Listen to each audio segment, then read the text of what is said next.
Assalamualaikum warahmatullahi wabarakatuh.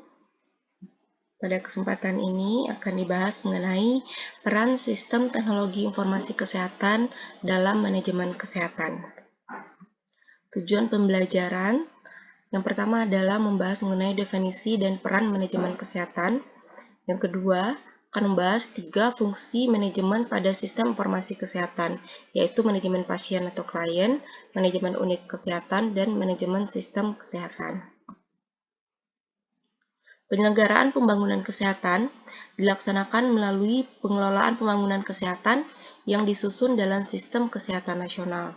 Komponen pengelolaan kesehatan tersebut dikelompokkan dalam 7 subsistem, yaitu upaya kesehatan, penelitian dan pengembangan kesehatan, pembiayaan kesehatan, sumber daya manusia kesehatan, sediaan farmasi, alat kesehatan dan makanan, manajemen informasi dan regulasi kesehatan, dan terakhir pemberdayaan masyarakat. Data dan informasi merupakan sumber daya yang sangat strategis dalam pengelolaan pembangunan kesehatan, yaitu pada proses manajemen, pengambilan keputusan, kepemerintahan, dan penerapan akuntabilitas. Sistem teknologi informasi kesehatan membantu dalam proses pengambilan keputusan untuk pertama, pelaksanaan pelayanan kesehatan sehari-hari, kemudian intervensi cepat dalam penanggulangan masalah kesehatan, dan terakhir mendukung manajemen kesehatan di tingkat kabupaten kota, provinsi, dan pusat, terutama dalam penyusunan rencana jangka pendek, jangka menengah, dan jangka panjang. Berikut ini adalah definisi manajemen menurut berbagai ahli. Secara umum, manajemen merupakan suatu kegiatan untuk mengatur orang lain guna mencapai suatu tujuan atau menyelesaikan pekerjaan. Menurut Robert Terry, manajemen adalah pencapaian tujuan-tujuan yang telah ditentukan dengan menggunakan orang lain. Dan menurut Evan Sevick, manajemen adalah suatu proses yang dilakukan oleh satu orang atau lebih untuk mengkoordinasikan kegiatan-kegiatan orang lain guna mencapai hasil atau tujuan yang tidak dapat dicapai oleh hanya satu orang saja.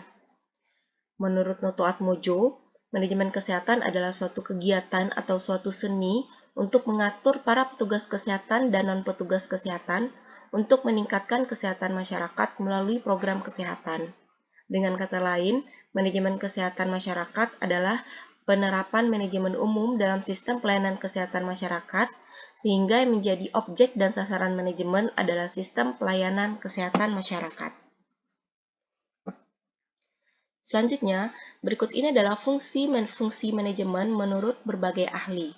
Menurut L. Gulick, fungsi manajemen terdiri dari planning, organizing, staffing, directing, coordinating, reporting, dan budgeting.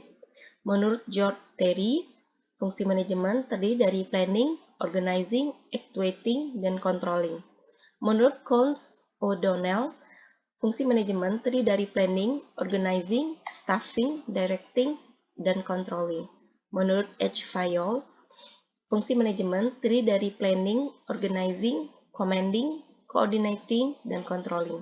Dari berbagai macam fungsi ini, ada beberapa aspek yang bisa digabungkan, sehingga dapat kita simpulkan fungsi manajemen pada pertemuan ini terdiri dari planning, organizing, actuating, dan controlling.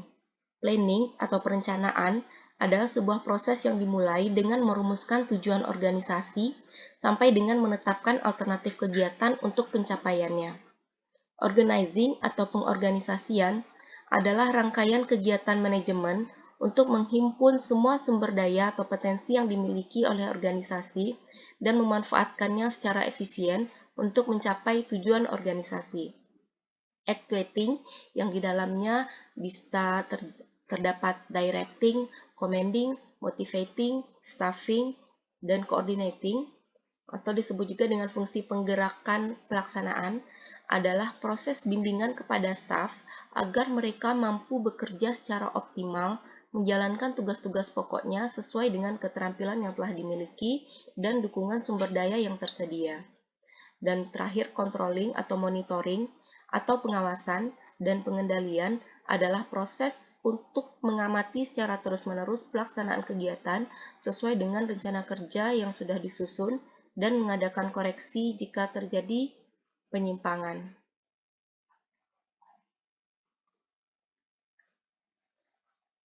Selanjutnya adalah peran sistem dan teknologi informasi kesehatan.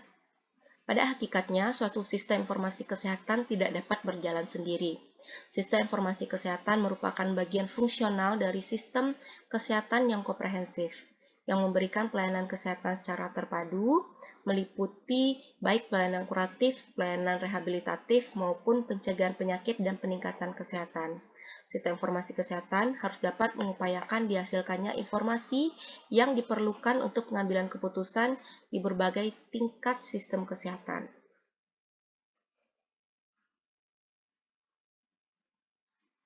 Berikut ini adalah pembagian fungsi manajemen di tingkat kecamatan, kabupaten kota, dan provinsi. Sistem kesehatan terdiri atas berbagai tingkat sejak dari tingkat paling bawah, tingkat menengah, sampai ke tingkat pusat. Dengan berlakunya konsep desentralisasi dan otonomi daerah, sistem kesehatan di setiap tingkat harus dapat mandiri, walaupun berkaitan satu sama lain.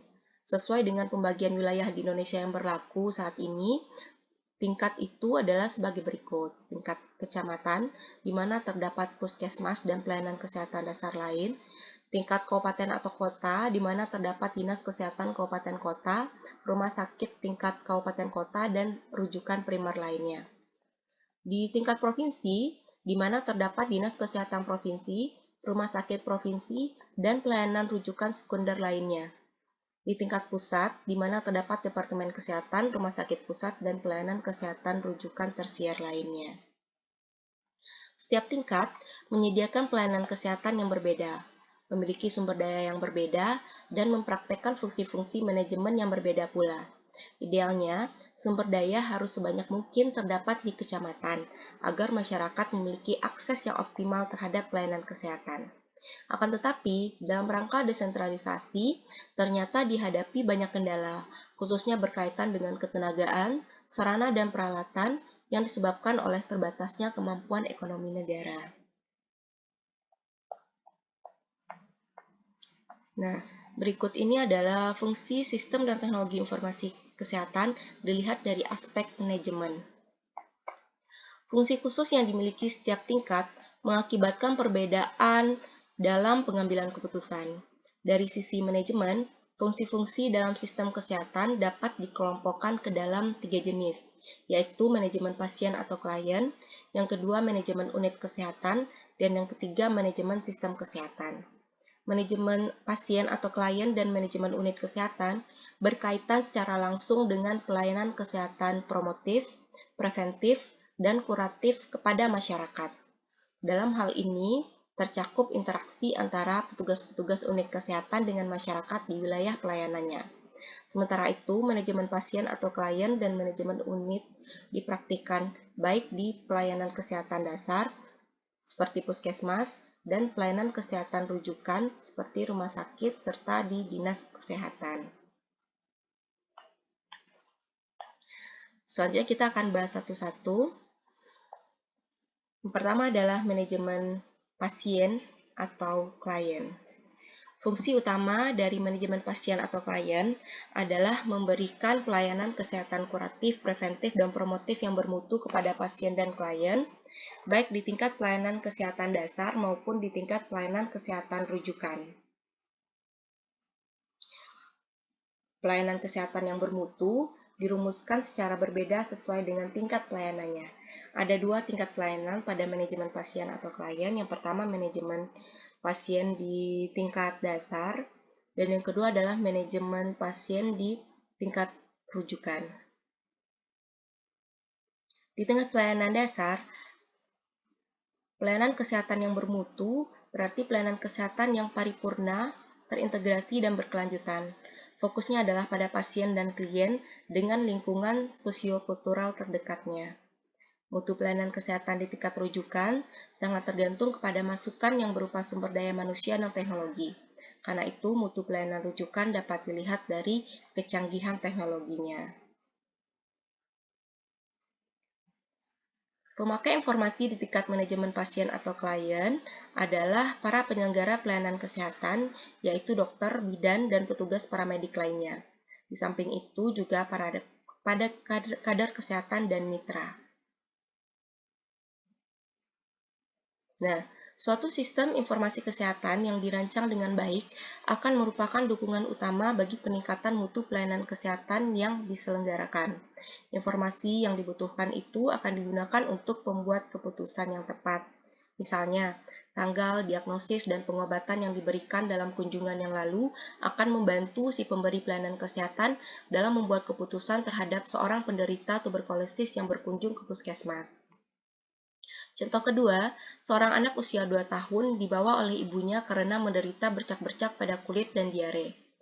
Punyakah pemberi pelayanan informasi yang tepat untuk mengetahui apakah anak tersebut menderita campak dan apakah ia telah divaksinasi? Yang ketiga, dalam rangka memutuskan vaksin apa yang akan diberikan kepada seorang anak usia 8 bulan yang dibawa ibunya ke puskesmas. Petugas kesehatan perlu mengetahui jenis vaksin apa yang pernah didapat si anak dan bila mana didapatnya.